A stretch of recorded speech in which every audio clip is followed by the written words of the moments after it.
Hello everyone, I welcome again to all of you in my BEd tutorial classes success in teaching field. जैसे कि आप जानते हैं कि हम लोग यहाँ पर बीएड के कंप्लीट कोर्स को एक क्रैश कोर्स की तरह से डिस्कस कर रहे हैं और रिसेंटली हम लोग जो डिस्कस कर रहे हैं वो कर रहे हैं हमारा जो पहला पेपर है बीसीसी नंबर 1 जो है चाइल्डहुड एंड ग्रोइंग अप वाला जो पेपर है उसका ये सेकेंड लेक्चर है। क्योंकि चाइल्डहुड का जो कॉन्सेप्ट होता है वो पहले लेक्चर में मैंने बहुत ब्रीफली तरीके से समझा दिया है, उसको अगर आपने नहीं समझा है तो उसको समझना बहुत जरूरी है। क्योंकि मैं आपको बता देता हूं कि इस पेपर में चाइल्डहुड यानी कि चाइल्ड साइकोलॉजी के अकॉर्डिंग कुछ बातें ही होती है, डेवलपमेंट पे बातें होती है, चाइल्ड साइकोलॉजी के ऊपर बातें होती है, चाइल्ड स्टेजेस के ऊपर बातें होती है। तो ये सारी चीजें अगर आपने एक बार समझ लिया तो ये पूरा पेपर बहुत इजीली तरीके से सॉल्व हो जाएगा। तो आज जो हमारा टॉपिक होगा, अब जो हम लोग डिस्कस करेंगे वो करेंगे ग्रोथ एंड डेवलपमेंट यानी कि वृद्धि एवं विकास, वृद्धि एवं विकास के बारे में। यानी कि जो प्रोग्रेस करता है बच्चा जो बढ़ता है, बच्चा जो डेवलप करता है वो किस तरीके से करता है, किस स्टेज में किस तरीके से करता है और यहां पर ग्रोथ एंड डेवलपमेंट में क्या फर्क होता है,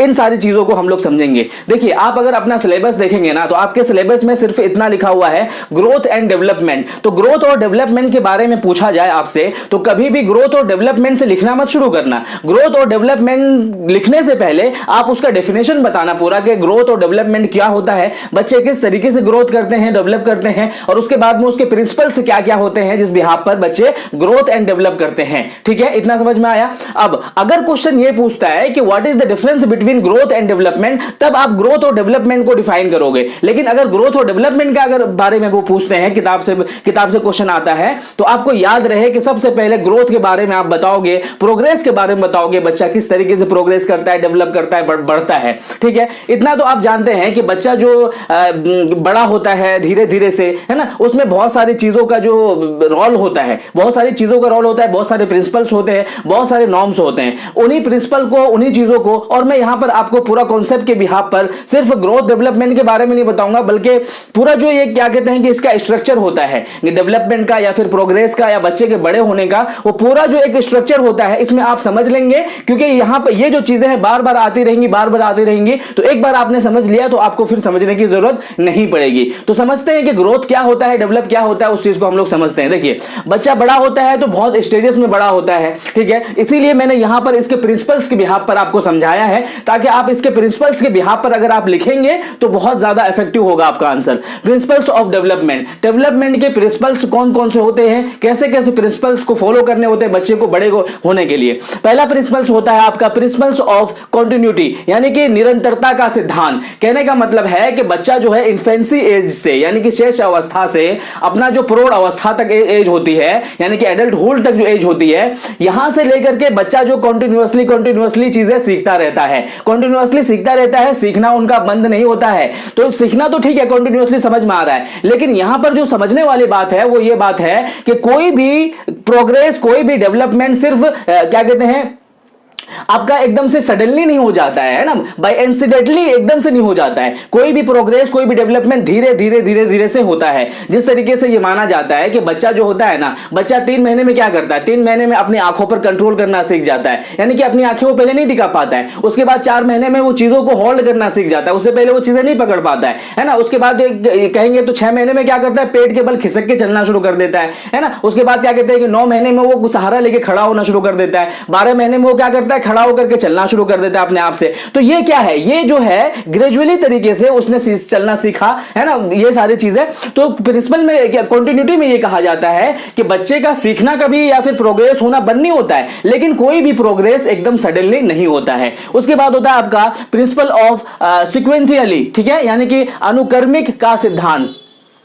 सिक्वेंटिलिटी यानी कि आप जो है कोई चीज किसमें सिस्टमैटिक वे में सीखते हो। सिस्टमैटिक वे में सीखने का क्या मतलब है, सिस्टमैटिक वे में सीखने का क्या मतलब है कि कोई भी बच्चा जो होता है ना एक सिस्टमैटिक वे में आगे चलता है। सपोज दैट, जैसे मैंने अभी बताया एक एग्जांपल आपको, 3 महीने में वो आंखों पे कंट्रोल करेगा, 4 महीने में आपको अपने गिरफ्त को यानी कि अपने चीजों को होल्डिंग करेगा। इसी तरीके से दूसरा एग्जांपल ले लो आप, जैसे कि क्या कहते हैं कि अनुक्रमिक तरीके से ये आता है, सिस्टमैटिक तरीके से कि सबसे पहले ये माना जाता है कि बच्चे का जो होता है ना सर बड़ा होता है, उसके बाद शोल्डर बड़ा होता है, उसके बाद जो उसके बाजू यानी कि आर्म्स बड़े होते हैं, उसके बाद पेट बड़ा होता है यानी कि स्टमक बड़ा होता है, और उसके बाद लेग। तो कहने का क्या मतलब है, एक सिक्वेंटली तरीके से कोई चीज चलता है, अनुक्रमिक तरीके से चलता है। ऐसा नहीं होगा कि सबसे पहले पैर उसके लेग्स बड़े होंगे, ऐसा नहीं होगा। तो ये जो सिक्वेंटली वे में चलता है, ठीक है। उसके बाद होता है आपका प्रिंसिपल ऑफ यूनिफॉर्म पैटर्न, यानी कि वर्दी पैटर्न का सिद्धांत, यूनिफॉर्म पैटर्न का मतलब ये होता है कि बच्चा जो होता है ना, ये एक स्ट्रक्चर के बिहाफ पर, यूनिफॉर्म पैटर्न का मतलब होता है एक स्ट्रक्चर के बिहाफ पर चलता है। जैसे कि सबसे पहले क्या होता है, बच्चे का सबसे पहले मां का गर्भधारण होता है। अब गर्भधारण के अकॉर्डिंग क्या होता है कि उस बच्चे को बर्थ लेने के लिए 9 मंथ लगते हैं। जब वो बच्चा बर्थ ले लेता है तो उसके अंदर सकिंग की, यानी कि कोई भी चीज चूसने की या फिर किसी भी चीज को अपने मुंह से छू करके उसको समझने की जो क्षमता होती है।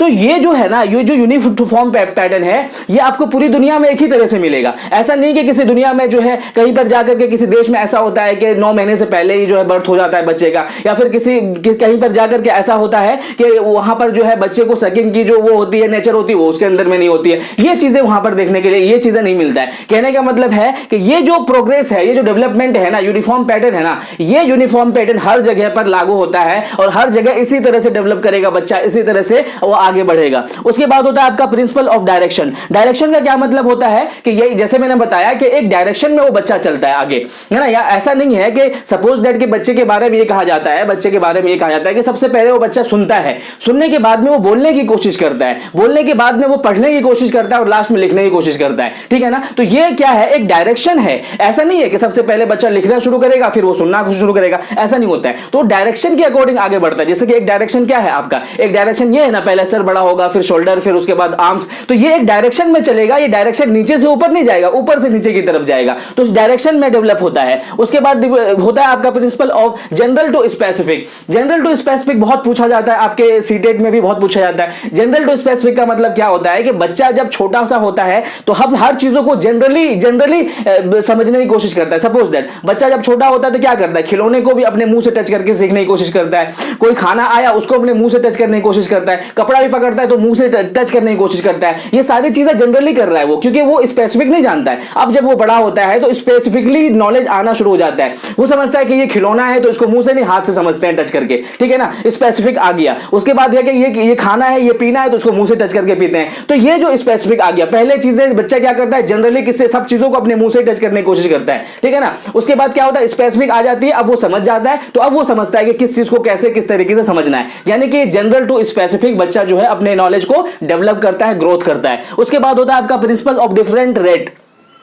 अलग अलग दर का सिद्धांत। Different rate obviously different rate किस तरीके से होता है, डिफरेंट रेट का कहने का मतलब ये होता है कि इन्फेंसी जो एज होती है ना, इन्फेंसी एज में बच्चे का जो हर तरह का प्रोग्रेस होता है वो बिल्कुल एकदम पूरी स्पीड से चलता है। बच्चे का जो ग्रोथ होता है इन्फेंसी एज में बहुत स्पीड से चलता है। फिर उसके बाद में वो क्या कहते हैं, मध्यम हो जाता है, फिर थोड़ी स्पीड से चलता है, फिर मध्यम हो जाता है ना। तो कहने का मतलब है कि डिफरेंट रेट जो होता है, ये डिफरेंट रेट आपको देखने के लिए मिलेगा। सपोज दैट 11 से 13 साल की जो लड़कियां होती है, लड़कियों के अकॉर्डिंग ये कहा जाता है कि लड़कियां जो अपनी मैच्योरिटी को पा लेती है इस एज में 15 साल तक में, और लड़कियों का जो बॉडी स्ट्रक्चर होता है ना वो पूरी तरह से फॉर्म्ड हो जाता है। यानी कि पूरी तरह से फॉर्म्ड हो जाना, यानी कि पूरा जो लड़कियों का एक ढांचा होता है वो दिखने लग जाता है। उसी तरीके से लड़कों का जो ढांचा होता है वो 12 से लेकर के 15 साल या 18 साल तक में दिखने लग जाता है। वो ढांचा क्या होता है, जैसे कि बियर्ड का आ जाना, है ना, जैसे कि क्या चेस्ट पर बालों का। तो ये सारी चीजें जो होता है ना, ये डिफरेंशिएट या फिर ये डेवलपमेंट उनके अंदर में क्या होता है, ये डिफरेंट रेट के अकॉर्डिंग देखने के लिए मिलेगा। एक ही रेट में बच्चा आगे नहीं बढ़ता है, बच्चा डेवलप नहीं करता है।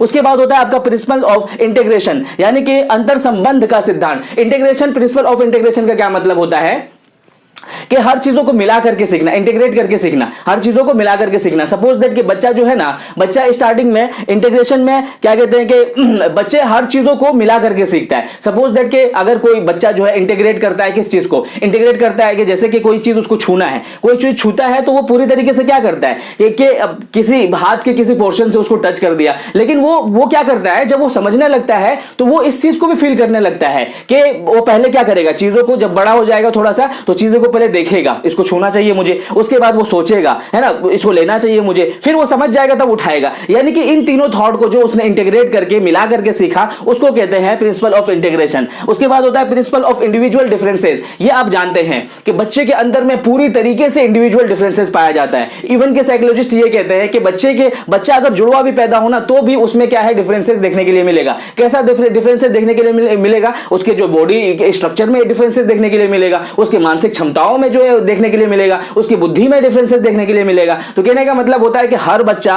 अपने डिफरेंशिएट के बिहाफ पर अपने कर्तव्य को, अपने प्रोग्रेस को, अपने डेवलप को पाता है ना। सपोज दैट के अगर एक बच्चा है, एक बच्चा बहुत ज्यादा क्या कहते हैं हेल्दी है, तो ऑब्वियसली वो जल्दी बैठेगा। अगर बहुत क्या कहते हैं कि एक बच्चा जो है बहुत अच्छे वातावरण में रहता है, तो ऑब्वियसली वो जल्दी बोलना सीखेगा। तो कहने का क्या मतलब है कि डिफरेंशिएट ये देखने के लिए हमेशा से मिलता है बच्चों में। तो जिस तरीके से बच्चे में अगर वीकनेस है तो वो वीक ही रहेगा और धीरे धीरे उसमें डेवलप होगा। तो ये डिफरेंशिएट देखने के लिए मिलता है। उसके बाद होता है आपका principle of interaction of heredity and environment. Heredity and environment यानी कि इसको क्या बोलेंगे, अनुवांशिकता और जो पर्यावरण होता है, इसका बहुत बड़ा पोर्शन होता है बच्चे के डेवलप में। ये कहा जाता है कि सबसे जो मेजर पार्ट होता है वो अनुवांशिकता, और उसके बाद में क्या होता है आपका वातावरण, यानी कि एनवायरनमेंट एंड हेरिडिटी ही आपके बच्चे को डेवलप करने में, प्रोग्रेस करने में, ग्रोथ करने में क्या करता है, सबसे ज्यादा प्रभावित करता है। उसके बाद देख सकते हैं आप प्रिंसिपल ऑफ इंटीग्रेशन, सॉरी यहां पर इंटर रिलेशन था, यहां पर इंटर रिलेशन का वही मतलब था कि एक चीज को मिला करके समझना है ना। और यहां पर है आपका इंटीग्रेशन यानी कि एकीकरण।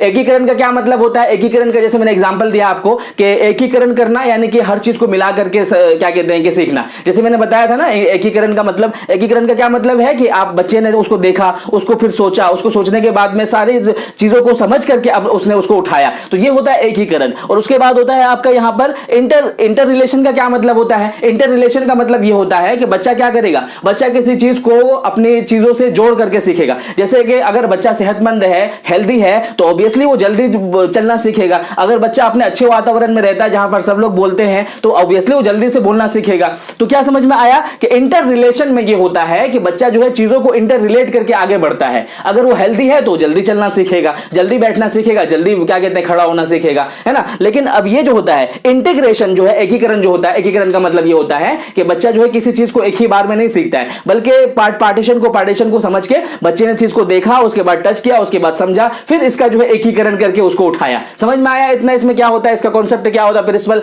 ऑफ क्या कहते हैं कि आपका डेवलपमेंट का सिद्धांत क्या होता है और डेवलपमेंट किस तरीके से आगे बढ़ता है, इतना समझ में आ गया। अब एक जो क्वेश्चन है ना हमेशा और बहुत बार पूछा जाता है, बहुत बार पूछा जाता है, वो क्या पूछा जाता है, ग्रोथ और डेवलपमेंट के बारे में।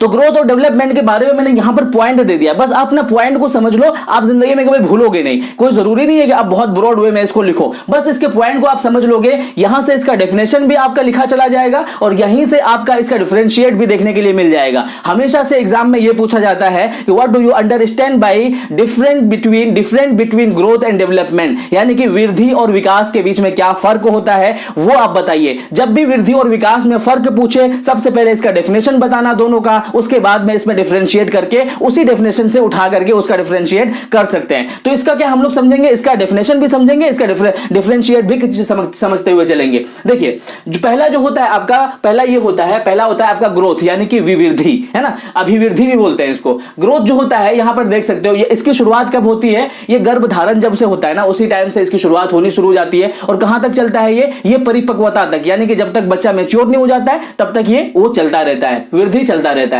ये मृत्यु तक नहीं चल रहा है, ये कहां तक चल रहा है, ये सिर्फ और सिर्फ आपके प्री मैच्योर जो एजुकेशन होती है, मैच्योर जो नॉलेज होता है, वहां तक ये जो है आपका ग्रोथ चलता रहता है। उसके बाद जो होता है इसको क्या बोलेंगे, ये मात्रात्मक होता है। मात्रात्मक का क्या मतलब है, इसकी मात्रा को आप तौल सकते हैं, इसके बॉडी स्ट्रक्चर को आप समझ सकते हैं, इसके साइज को आप देख करके बता सकते हैं कि इस साइज का, इसके वेट को बता सकते हैं। उसके बाद होता है उसका आकार, है ना, उसका जो स्ट्रक्चर है, यानी कि इंसान का जो बॉडी का जो स्ट्रक्चर है, उस स्ट्रक्चर को देख के आप बता सकते हैं कि कितने साल का होगा ये। उसके बाद जो संरचना है ना, वही क्या कहते हैं कि संरचना यानी कि ढांचा जो बनावट है, उस बनावट से आप समझ सकते हैं कि ये किस आकार का है।